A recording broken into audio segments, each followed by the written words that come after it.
Hi, this is Kim White with the My Sexy Business team. We are here at the Hope to Hope conference. I am with my co-host, Kristi Bridges of One Moment Wiser. And I am telling you, this has already been an amazing day. It has. This has been an amazing day. Our next guest is one of my favorite people on the planet. I hear her already. She is like so excited. It is Miss Rhonda Green. And let me tell you, this girl, don't let her fool you. She is one powerhouse little firecracker. She is the district director of District 16, which means translation of Toastmasters, which translates to be she is the top dog of Toastmasters in the whole state of Oklahoma. Rhonda, welcome. I'm so happy that you finally had a schedule that you could do this conference. I've been asking her since the first one, and it just hasn't worked out. So I'm so glad that you're here with us today. Thank you for joining us on the Hope to Hope conference. Yes. Well, thank you very much for inviting me. Mm-hmm. Oh, anytime. You are like such an influencer, and I think we should just stop and tell our funny story right off about. I think you should. About how we met, because Okay. I speak all over the world now. Like I did 42 states and Mexico last year, and so to go from that to this story I'm going to tell is like quite humorous. But Miss Rhonda, I know that you remember. I had done I had done a business, like I was trying to teach. I was trying to do a workshop for businesses that I knew. I knew everybody in the room, but I was so nervous that I couldn't teach. Mm-hmm. I was stuttering and stumbling over my words and so nervous I thought I was going to pass out. And that's what everybody else thought. I was going to pass out. But because these people loved me, when we got done, they told me, "Oh, you did a great job." And I knew they were lying. I knew they loved me, but they were lying. And so the only one that would tell me the truth was my pastor. And my pastor told me, "No, that was terrible." He said, "You are like a treasure chest that you have all this stuff to give, and you won't give it because you're too afraid." And so I tell the story, and it's my story, so I can tell on him. He banished me to Toastmasters.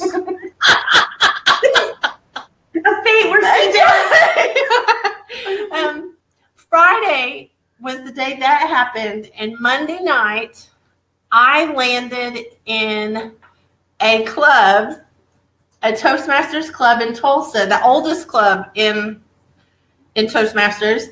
I landed, and who would be the leader but Miss Rhonda Green? And yeah, I am sitting there. I brought my peeps. I didn't even go by myself. I brought 3 of my peeps with me because I was scared to death. And we're sitting there, and we're going around the room, and everybody's supposed to say something, and I'm like, no. And Miss Rhonda would not let me off the hook. That's what you're there for. I have seen her be very kind and gentle with other people, and I will tell you, she was not kind and gentle that night. She told me to do it. But because of what she did, and she mentored me for, I think it was a solid 2 years before I was able to, really make a difference in what I was talking about. And I'll tell the truth. My first speech was supposed to be about me. All I had to do was just tell them kind of who I was. Mm-hmm. 3 minutes long. I think it lasted 60 seconds. I held my breath the entire time. I did this. I don't know what this is, but I did this, and I stood on one leg the whole time. And I was thinking, God has to be mistaken. He didn't mean for me to speak in front of anybody. But because of Miss Rhonda and because of the Toastmasters family, I am now speaking all over the world, which is such a hoot. Love it. Love it. So, Miss Rhonda, I know you remember all of that. Yes, I do. What would you like to? I'll let you tell your side of the story now. Well, Kim came to the Tulsa Club, which is the oldest club in the state of Oklahoma. And after about 2 months, she decided she was going to give her icebreaker speech. So she got up there. She just had such a happy and bubbly personality. And I swear to you, she held her breath for the entire 4 minutes that she spoke. We thought that she was going to fall out and faint. And now today she speaks to people all over the world. But you were not the worst person who ever came into a Toastmasters club. We had one young lady who was originally from Puerto Rico. She came to started speaking, and she started shaking and shivering, talking about her own family, something that she knew about. And so I got up and I stood next to her and I pat her on the back and I said, "You're almost finished. You're doing a wonderful job." And I mean, she has a PhD in environmental something or another. And she was just like, you know. So Toastmasters is a place that helps people, no matter whether you have difficult speaking to other people, one-on-one, in groups, or whether you need to be a great leader like Kim has become. Thank you, Miss Rhonda. Short stories. You know, I think that's one of the keys. This is not a sales for Toastmasters. Toastmasters is a nonprofit organization. I mean, but this is not a sales pitch whatsoever. But I'm telling you, Toastmasters changed all of our lives. This little firecracker next to me also was in Toastmasters. I didn't think I needed to go to Toastmasters because I've been on stage since I was a kid. But a friend of mine felt that God called her to go to Toastmasters. And so I went with her. And actually, a year before that, I had gone on my own just looking for something to do because my band had broken up and I wanted something to do. And that's where I saw Kim tell her story about having to lay her little boy down on a cardboard box in a warehouse because they were escaping domestic violence. And from that moment on, I always remembered Kim. A couple of years later, I go to a Toastmasters meeting to support my friend and ended up with the best group of just supportive, diverse networkers and people who just always give trustworthy critique. Not just, oh, yeah, everything you do is perfect, but real critique, honestly, without competition. In a safe place. Oh, my goodness. I love it. And so and when I saw Kim at conference, I was like, oh, I know you. I've never forgotten. And that's the thing. We have these stories. We have something to share. And we stand in our own way because we think it's about what we look like or how we present ourselves or, you know, how we're feeling insecure. And we hold ourselves back from giving what people need so desperately to have. People need the story that's inside of us. You have some pretty powerful stories yourself, Rhonda, right? Yes, I do. Ah. I used to speak before I got to Toastmasters because through both of my marriages, I had been in very abusive marriages. And when I was in Louisiana and Arkansas, I used to speak to women's groups because abuse has no racial barriers, no financial barriers. It's not a level of intelligence. It is because we have low self-esteem and we don't believe who we are as women, and we don't believe that we should not be in those situations. And then you go through that cycle of abuse. He hits you, he knocks you down, and then comes all of the apologies. Oh, baby, I'm so sorry. I will never do this again. I was just so upset. I couldn't control myself. Or you hear, it's your fault that I hit you. If you had had that dinner ready on time, I would not have hit you, this, that, and the other. When I was in college, I had to go and pay the utility bills, pay the deposits to get the utilities started. Well, when I came back, I was 15 minutes late from picking up my husband. I swear to you, that window was only down 3 inches.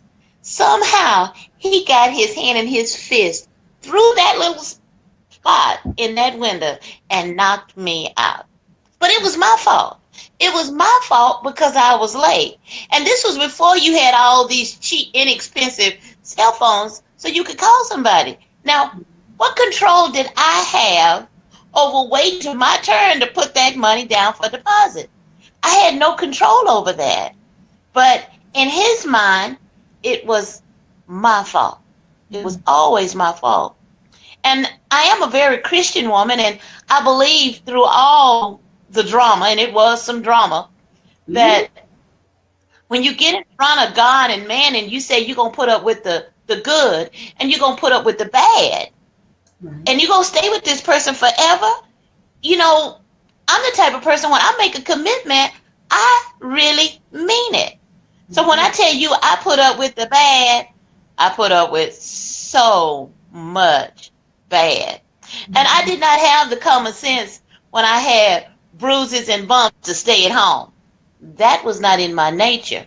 I would go wherever I needed to go anyway. Somebody would look at me, I'd look at them, and I would keep on going. I would act like there was a mask on my face, and I didn't know what on earth everybody was looking at. I would just keep on going because I had a young daughter. My baby was about one year old at that time. I couldn't stay home and cry. I had to get out and do things and live life. So as times passed and I spoke with my minister said something to me that I will never forget. He said, a marriage in the eyes of man is not always a marriage in the eyes of God. And God doesn't mean for any of us to be in an abusive situation. And those few words made me say, let's pack our belongings up. You know, Kim, I didn't say belongings. I said it's time to pack up and go. It's time to go, And so because I had those experiences with the first husband for 5 years and the second husband for 17 years, I can talk to people no matter what race they are, I'm an engineer, and I was putting up with that abuse. Yeah. Okay? I was not from a low-income home. I was not from the ghetto. I didn't live in the trailers. And I never saw that with my parents. My parents never even argued in front of us. But when they went in that bedroom and closed that door, they said whatever they needed to say.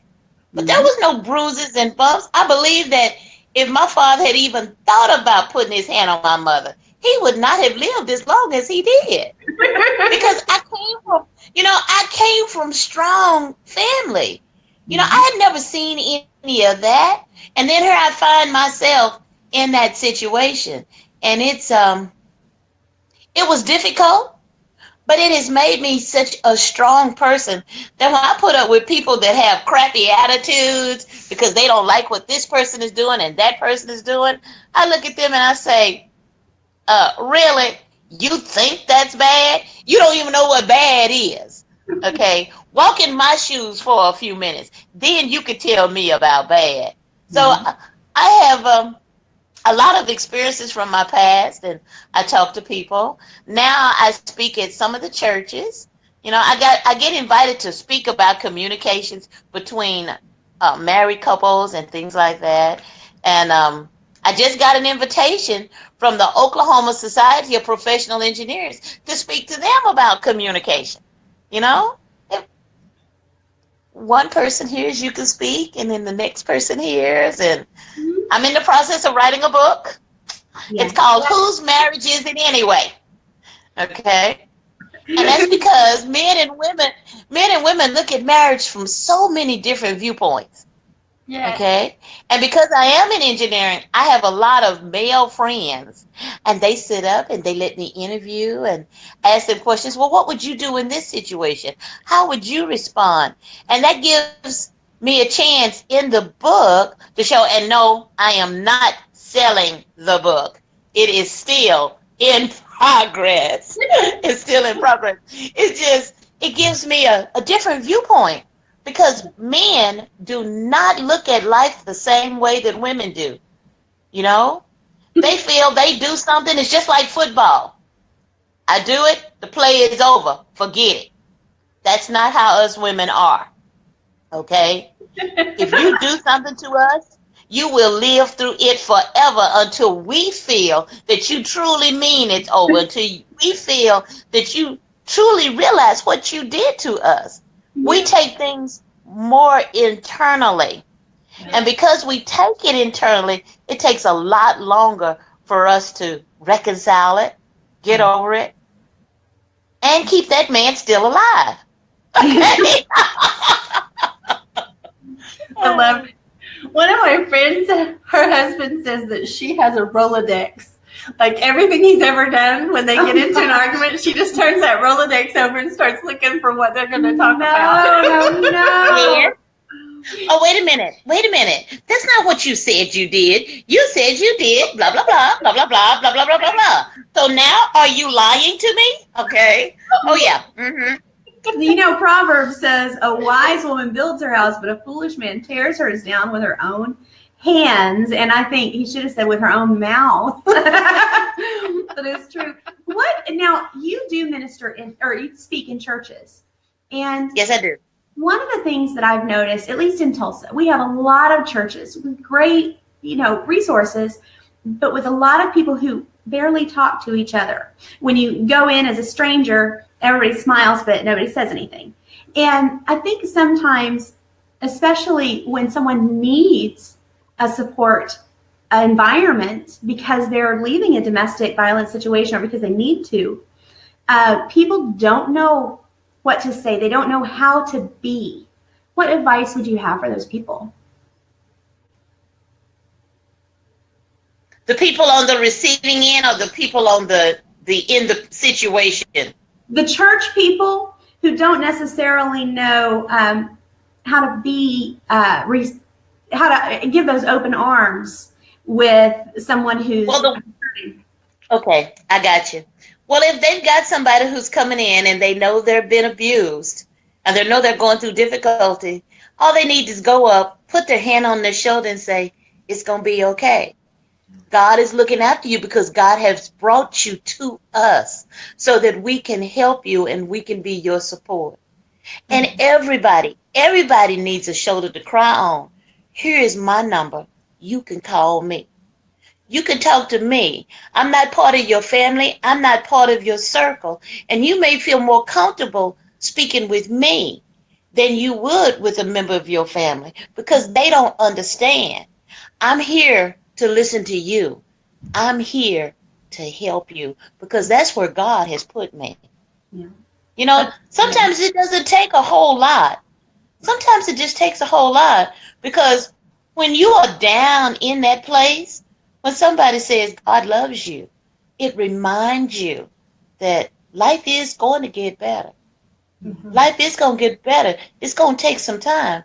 So in my congregation, when we have a new person, it doesn't matter whether they have been abused or whether they've moved to a new location or they're just looking for a church home. We just tell everybody, welcome. Feel free to talk to me. Oh, I just love new people. Tell me all about you. And just sit up and we just talk and socialize. Our church feeds you breakfast and then after service, they teach you lunch. And so, you're sitting up there and when you sit up and you pass bread with people, yes, you get to talk and you get to know about them. But no one should ever be afraid to speak to someone, no matter what situation they're in, because there's a lot of people out there who have been in those situations.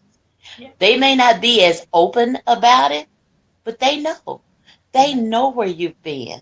They can look at the fact that a woman walks into a building, will not hold her head up, and will not look somebody in the eye that she's going through something. She's going through something, and it's not something good. Okay? And you know, I met a lady at the casino. I got a short story. I met a lady at the casino. We had both came out of the spa at the same time, and we were going to pick up a gift. And so we walked together, total opposites, total opposites. And so I asked her, well, what are you going to do this evening? She started telling me about her husband having the dementia and having him and him being so mean and cruel and him being so upset with her and this is that and the other. And what did I do? I just stood there and listened because she needed somebody to listen to her. So there are people all around us. All they need is somebody to listen because it's difficult to talk to yourself to figure out by yourself, what am I going to do? And, you know, I've had parents with dementia. I've had two parents ill at the same time and had to deal with those issues. But you can't look at somebody and say, oh, that person has been through that drama. That person has been through that drama. You have to talk to people. Yes. I'll shut up so y'all can talk. No, we just feel giddy because you're on here with us. I can't help it. I think one of the things that is really powerful is the fact that you can't look at the outside of someone and assume they're okay. Like you can't assume that someone who's in a higher position is not being abused because you think there's no way. There's no way that someone who has, you know, a lot of money or has, a big house. I mean, we look at that outside thing. Yeah. They look beautiful, or we look at that and we don't realize that doesn't have anything to do with abuse. Abuse has no color. It has no gender. It has no age. You know, abuse is abuse. And so I love that you brought that up. The only difference is someone in a higher income range or with more education is so much better at hiding it from other people. Take it from a pro. Okay? I can hide some stuff. Let me tell you, I'm going through some stuff now, but you can't tell. But what I'm saying is just that, you know, you never can tell. But as people, we are so judgmental of other people. Okay, so let's change the topic. I also speak at, I gave a speech at a Toastmasters club about image. Okay, I'm a very large lady. And when I grew up in the 60s, Twiggy was popular. You know Twiggy? Okay, on the TV, Twiggy. Little bitty skinny women on the magazines, little bitty skinny women. Now the man could look like Big Bird, but that was okay. But the women was little bitty skinny women, you know. And there were no people of color on TV in the 60s when I was growing up, right? So I had a very loving family that I could do anything. I could be anything that I chose to be, okay? But that's not how I felt inside. All I saw when I looked in the mirror was a big, fat little girl. All the way to a big, fat, big girl, older girl. It was just the same. And nobody said you're ugly. Nobody said you're fat. Okay? But that's what I believe. See, people don't have to tell you that for your mindset to get there. We destroy our own self-esteem. So when I lived in Arkansas, I was separated from husband number 2. Yay, all of that was over. I met this young man, and we would go fishing. We would go to Texarkana. We would go to Wright Patnam Dam. I had on the thickest blue jeans I could have in 100-degree weather going down all those steps to get to the water. I was suffering. And so he said, well, why don't you get some shorts, right? I'm going like, my honey is as wide as this bed I'm sitting on, and he wants me to wear some shorts, right? So since I was suffering, I went to that favorite store, Walmart, and I bought some of the biggest, baggiest shorts I could find. So when a man asks you to buy something, you always ask that question, well, do you like these shorts? Not is my honey too big? I didn't need to answer to that because I could look in the mirror and tell that. And he said, well, they look okay, but I was thinking about you having some of them nice tight blue jean shorts. And I went, do you see all this back here? And then it dawned on me. He saw me as a beautiful person, just as I am. Yeah. I was never be 150 pounds.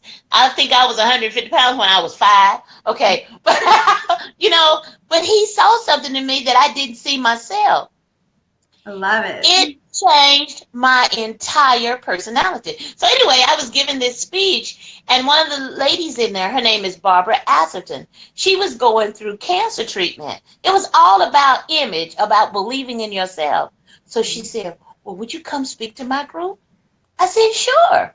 But when she gave me the address, I went, oh, freak. She's having me come to the cancer center, and I understand, and I talked with them, and I understand that when they're used to having beautiful, luxurious hair, when they're used to being full-bodied and they start losing the weight, that their self-image just goes in the toilet, okay? Mm-hmm.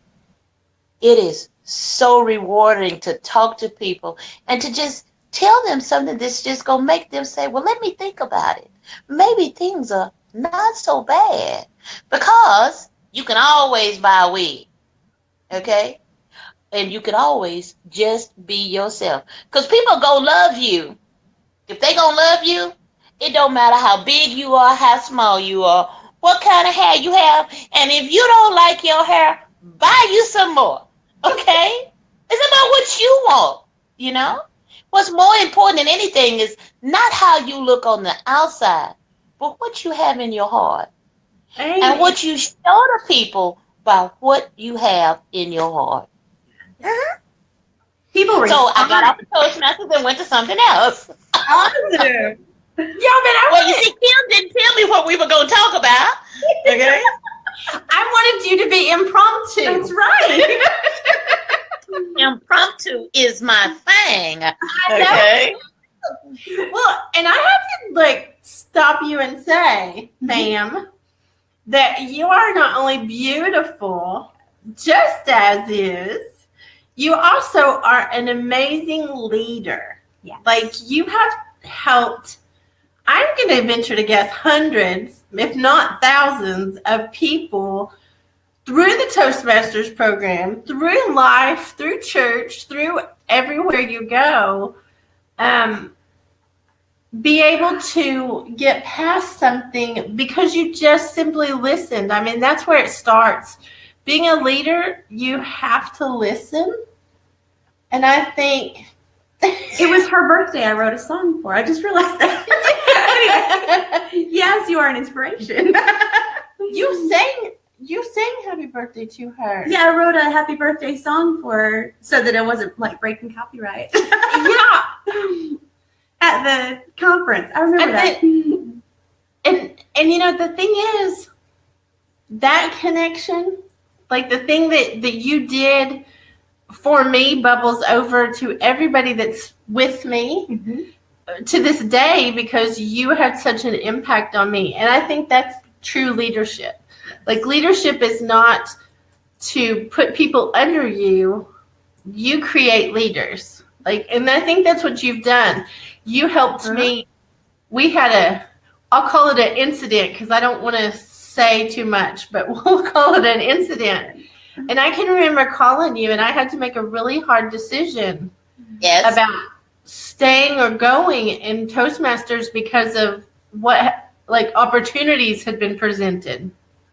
Uh-huh. And I can remember almost word for word the entire conversation because it impacted me so greatly. And you were my real cheerleader. You weren't out for something that would make you look good. You weren't out for something that would benefit you. I mean, truly, because it was not in your benefit, the advice you gave me. And yet you encouraged me to do something that was a benefit to me completely. I mean, you blessed me with being a true leader and a true friend at the time, that you believed in what I was doing. And I kind of laughed because I think this is the same one that was holding their breath the whole time and couldn't do anything. And then, you are basically shooing me out of the nest and telling me to go do what I was supposed to do. And I'm so grateful. So grateful. She did the same thing for me. I call slack behind that, and because of the other party involved in the situation, they were putting out some false information about you. And I very kindly said, no, that's not what happened. Okay. I said, some people delegate down, other people delegate up. And delegating is how to be a good leader. But sometimes you find yourself, well, maybe there are people who get into this organization for a lifetime. But the majority of people come into the organization, they get what they need. And when they get what they need, you got to let them little birds fly away. You just have to let go. Okay? That's one of the strengths in the program, that you don't have to stay with it forever. And like I said, different people need different things. And I remember that conversation we had over the telephone when could nobody else catch up with you. And I said, in your company, would you let somebody come in your company and tell you what to do? You said, no, Miss Rhonda. I said, well, that's what you did. I said, so now it's your choice what you're going to do next. But it's your life. It's your life. They always say that people come into your life for many reasons. Some of them are there for just a very short time, but it only takes 1 minute to affect someone's life. And I'm sure on your program, as people are joining in, they'll flick in and they'll hear something. And they'll say, no, I need to sit here for a minute and listen to what's going on. They may not speak to you. They may not communicate to you while you're on the program, but they just may hear some little gem of knowledge or something that puts it in their mind. Well, maybe I need to sit back and think for a minute. Maybe I can change my life. Mm-hmm. Maybe there is hope for me to do something different. You never can tell. You just have to throw it out there to the universe and see what happens. That's right. Mm-hmm. You're so awesome. Love it. Thank you. And is the place full of just public speakers? Is everybody that's all they do, public speakers? No. It's about communicating. Okay.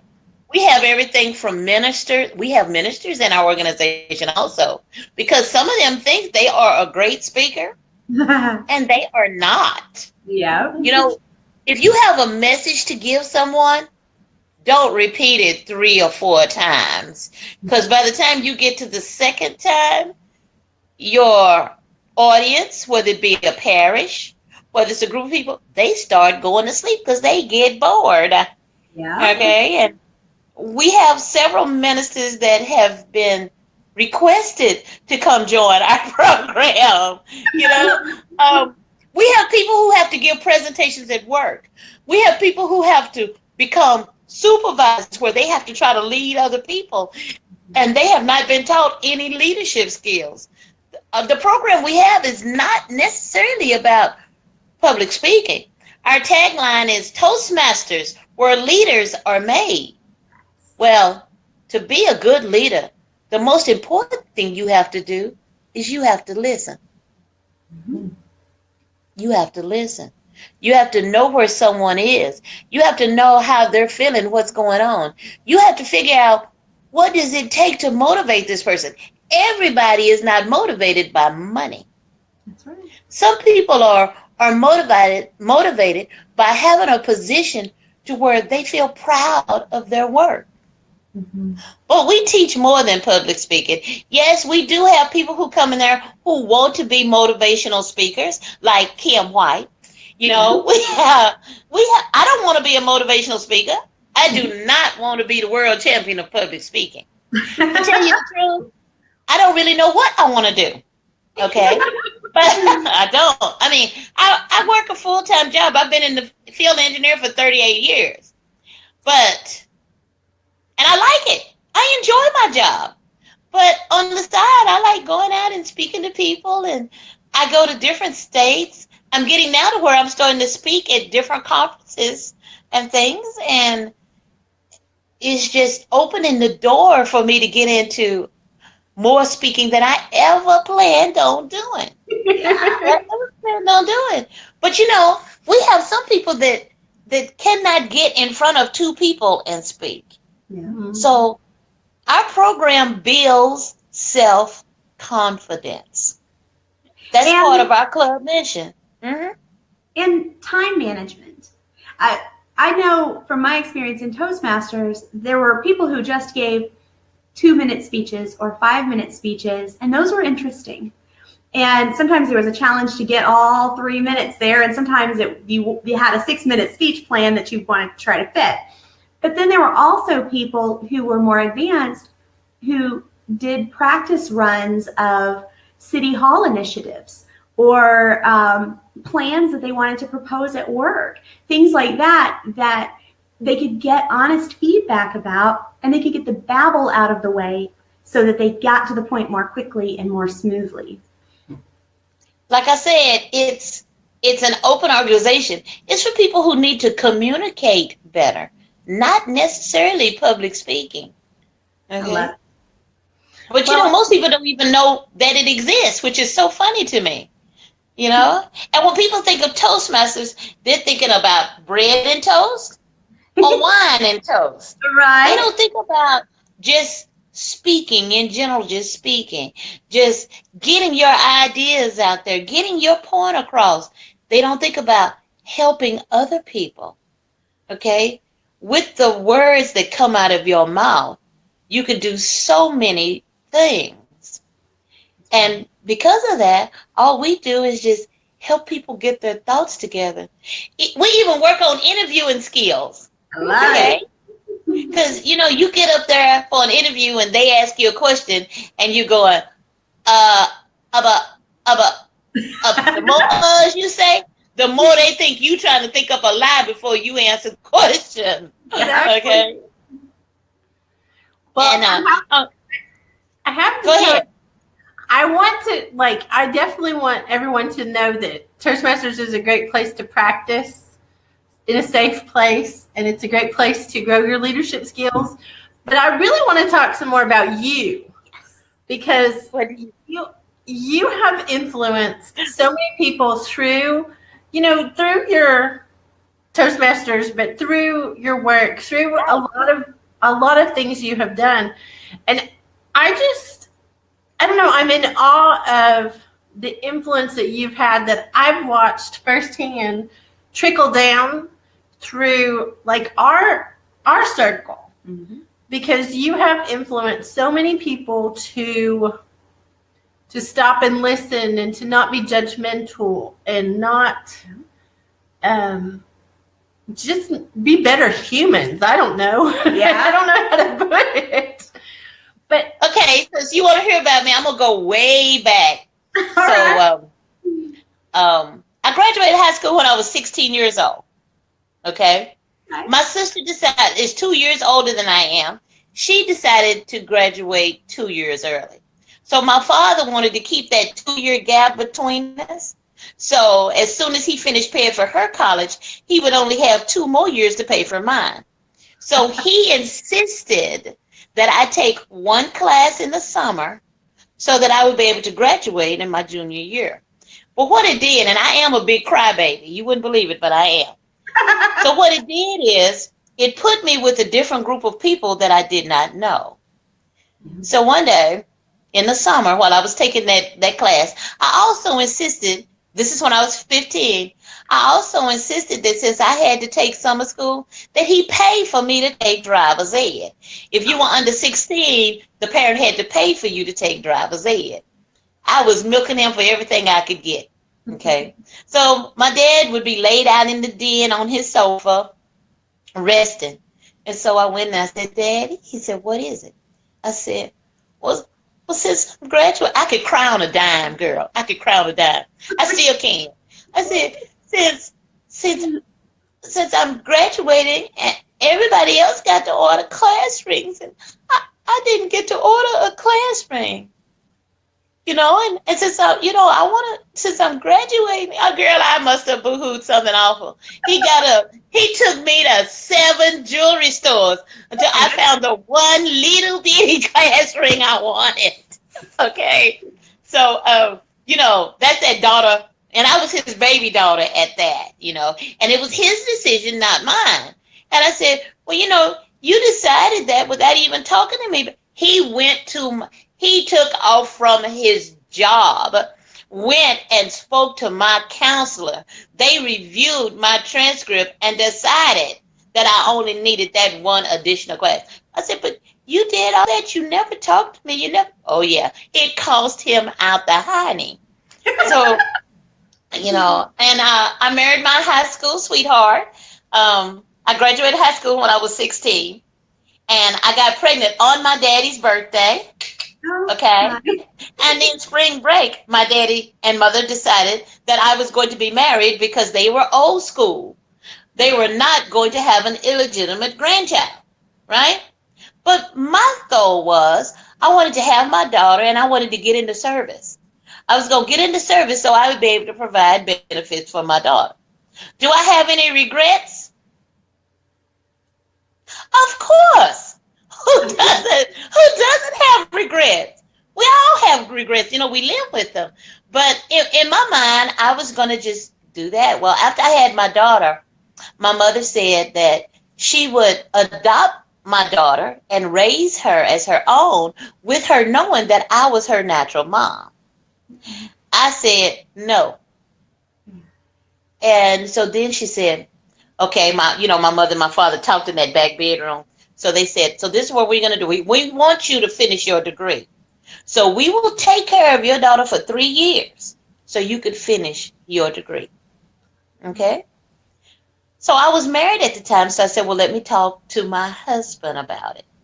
So I talked to him, and he went and talked to his mama, and he came back and he says, well, my mama says that we need to take that baby with us. I said, okay, she stays. His mama wasn't paying a cent. Because I was pregnant at 16, my parents' insurance would not cover it. They paid every dime of that hospital bill at St. Paul Hospital in Dallas, Texas. And they were looking out after both of our future.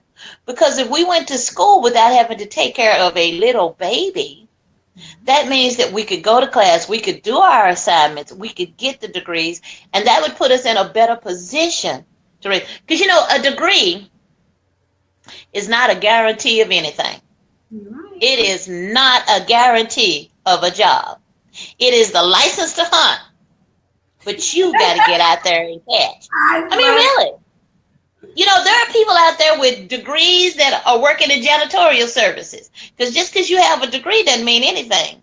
Okay? It's just an opportunity, and it's just a chance. So I have been blessed my entire life.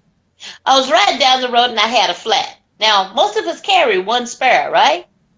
This man pulled over the side of the road, and he helped me change that flat.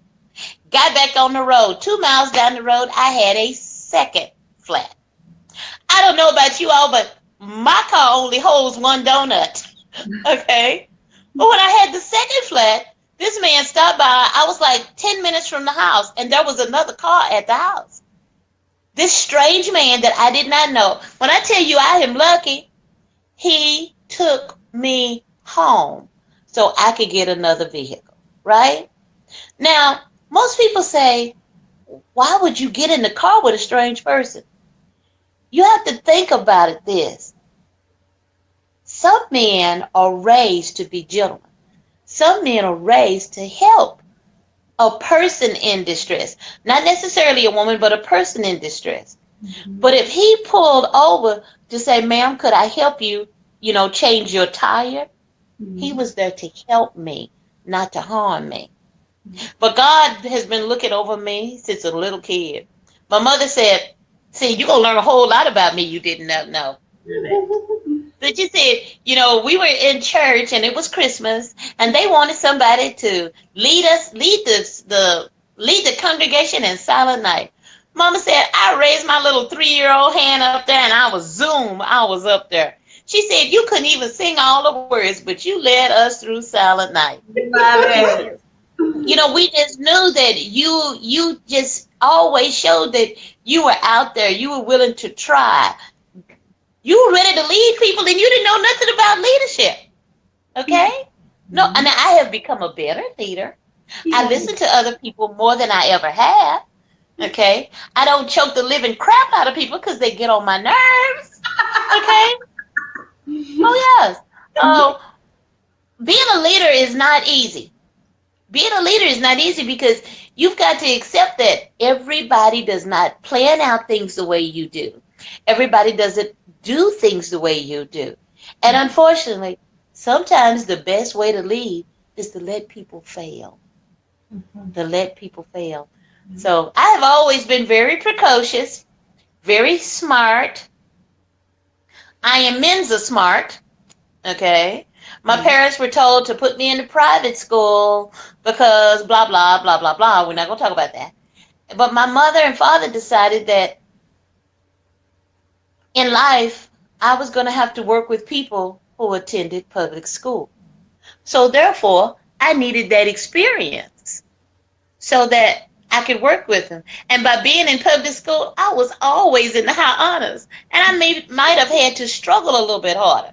Now, that's what I always thought, but that's not the truth, okay? My oldest sister became a juvenile diabetic at the age of 12, and that meant I was 5. This is at the time when insurance did not cover diabetes. This was at the time when insurance did not cover buying all those glass syringes, glass needles, and all of that. My parents had to spend a lot of money because insurance, now both my parents worked. My father was a federal employee, but the insurance did not cover that. So I could not go to private school because the money was being used to take care of my sister's medical needs. And in my opinion, that was the best decision they ever made because can't nothing replace your siblings. Nothing can replace your siblings. My sister had a very short lifespan. She was expected only to live to the age of 30. Okay? She made it to 46. Okay? But when my sister passed in 1999, a whole lot of things in my life changed because I realized life was so short. So very short. If you are unhappy, get up, walk away, and go make your life better. Don't stay in a miserable relationship for nothing. Because I'm willing to tell you, and I am a witness, if he hits you once, he'll hit you again. And one day, he may hit you to where you can't get up. And if you have young children, if you're raising girls or you're raising young men, if they see their father hitting you, you better bet they don't think it's okay for them to hit their wives. And your poor daughters are going to think it's okay for them to take that abuse also. You don't know how many times I have apologized to my daughter. And it's very difficult as a parent to say, I was so wrong. And I apologized to her and I said, I was so wrong. And I didn't do it immediately. It was like 10 years after the fact. But sometimes we're going to start thinking about things. And I was looking at a situation she was in and I said, baby, I am so sorry. I said such a poor example for you. A very poor example for you. I was taking care of everything, taking care of bills, and I was taking the abuse also. So as she was being raised, she was thinking that was the norm, you know? And so it was very relieving for me. And I had to apologize to my own daughter, who is grown now, and still a fool. But I had to say, yeah, she is gorgeous. Gorgeous as sin. I'd be doing so much differently if I had her looks. That's the only thing she got from her daddy is her slenderness. Okay. Other than that, it's all me. No, but I apologized to her because I thought about it, and I'm saying this for a reason. It's because in everything you do in life, you are setting an example for somebody, because somebody is watching you. Whether you are the leader, or whether you're the employee, or whether it's a family member, everybody in your family is all up in your business and watching what you do. But it's not the adults you have to worry about, it's the children. It's the 12-year-olds and 13-year-olds. It's the 6-year-olds, okay? It's the 6-year-olds that all they can see is that you're hurting. A lot of people have been psychologically harmed because they were in abusive households. Now, they may have never been hit. They may have never cried, but just to sit back, look at it, and not to have any power to do anything about it. They believe it's the norm. Yep. It's a bunch of mothers out there that need to be apologizing to their kids. Okay? Yes. All right. Y'all gave me a soapbox and I'm on it. No, okay. But, like I said, I said it's a powerful thing. My mom is amazing. I mean, just wonderful. She made some mistakes because she was a young woman once, right? And I was her baby at the time. And as an adult, she has come back and apologized for things that I don't even see as something she did wrong. I just see it as part of being a 20-something girl. But it's a powerful thing to recognize, to let your kids see that you understand where you were, and also for your kid to see you as a human being. Because we go through this thing where mama was, up here and should have done everything right, and who can we rely on if we can't rely on mama? When in reality, mama's just a girl who's going through her 20s, who's going through her 30s, who wants to be loved. And when we can, as grown women, acknowledge that, then we can make different decisions than she did. And that's powerful. Absolutely. Well, I'm sure it was powerful for you as a woman, for your mother to come to you and say, I made mistakes. Yes. And I did not make the best example for you that I could. And let me tell you, speaking from the viewpoint of the mother who was in those shoes, it is hard as hell to apologize to your child. Okay? Because a lot of times they don't understand, why are you apologizing to me? They don't understand that when you admit certain things and you verbalize it, you free your soul to move on in life. That's right. Did you just say something? Okay. I saw the finger. Say that again. Say that again. Oh, yeah. Well, it's freeing. It is freeing for when you let go, when you get it off of your chest, off of your mind. That's why prayer is so powerful. You pray to God and say, I'm going through this. When you are verbally praying and those words are coming out, not only is God listening, but you're hearing yourself what you are saying. And then sometimes you realize, oh my God, is that really what is going on? Is that's what I'm saying? And then the realization of it lets you look at it and say, no, that's not what I want. That's not how it should be. But they say forgiveness is for you, not for the other person. That's right. Okay? Because when you don't forgive yourself for making the mistakes you made in life, you carry that with you like 100-pound weight on your shoulders. So when you see those young ladies that's walking around and they won't look up because they got that weight. You can see that weight on their shoulders. You can see it in their soul. Well, I believe, and it's just how I believe, that God put us all here to help other people carry their loads. Because you better bet at some time in your life, somebody was helping you carry your load. Absolutely. And you have carried a lot of loads for this. It's helped me so much. We're running out of time, Miss Rhonda, and I hate it. Good, because I got to go to work. But I'm so grateful that you shared like all you've shared, and I'm grateful for your leadership, and I'm grateful for your mentoring, but I'm also grateful for your friendship.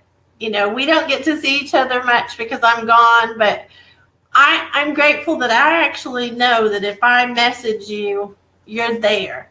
And that it's like, I just want you to know how much I appreciate you and how much I love you. I love you too, sweetie. It was nice talking with you, ladies, and it was nice talking with your audience. I hope that everybody got to learn that there is hope out there for all of us. And not only is it there for us, but God put us all here so that we could help other people. And in helping other people, you get joy in your own life. Okay? Yes. I agree. Thank you so much. Love you. Love you. Bye-bye. This is Kim White with the My Sexy Business team, and I'm with Kristi Bridges of One Moment Wiser.